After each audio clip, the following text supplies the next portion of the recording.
Днес ще се научим как да спрягаме един от най-използваните глаголи в испански язик, а именно глаголът tener. Ще видим какви са неговите спряжения в сегашно време, така че нямам търпение да започваме с видеото. Оля бебе, привет на всички! Добре дошли отново в моят YouTube канал. За тези от вас, които не ме познават, аз съм Вилиана и ви помагам да научите испански язик по-лесно. А днес ще си говорим за един от най-използваните глаголи в испански язик, който има цели две неправилности, така че давайте да го захващаме. Това е моята нова поредица Учи испански за под 3 минути на ден, в която се старая да качвам видеа почти всеки ден с лесна граматика за начинаещи. Също така обаче имам и видеа с граматика за по-напреднали, така че може да отидете и гледате и там, ако сте на по-високо ниво. Нека сега и да започваме с видеото. На първо място, какво означава глаголът tener? В миналото ми видео, в което си говорихме за глагола haber, споменах, че и двата глагола означават има. Да, обаче tener е личен глагол. Какво означава това? Tener е когато аз имам нещо, когато ти имаш нещо, той, когато някой има нещо. Докато глаголът haber беше малко по-различен, който не е гледал видеото, може да отиде да го гледа.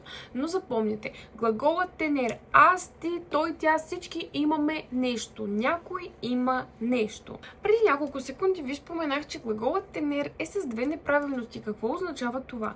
Това означава, че той е с изцяло неправилно първо лице и променя една от гласните си. В случая той ще променя гласната си е. Ще стане от е в ие. Това му е неправилността, плюс неправилно първо лице. Нека да видим как ще стане. Yo tengo. Yo tengo. Tengo е изцяло неправилна форма. Yo tengo, аз имам. Tú tienes. Тук имаме неправилност е в ие. Както виждате, казваме tú tienes, а не tú tienes. Tú tienes.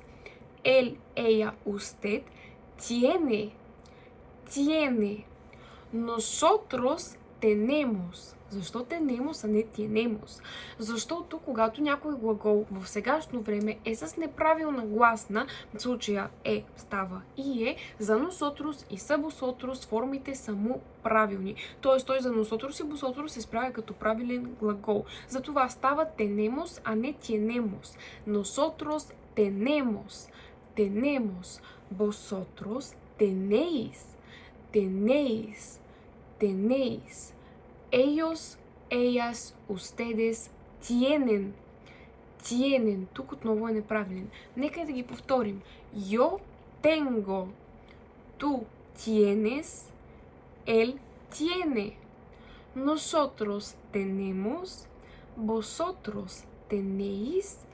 Ellos tienen. Надявам се видеото да ви е било полезно. Ако е така, не забравяйте да се абонирате за канала ми и да го харесате. Може да ми пишете преспокойно в коментарите кой е следващия глагол, който ще ви се стори интересен да спрегнем или какво искате да научите по испански язик. Беше ми приятно. Hasta pronto, bebés!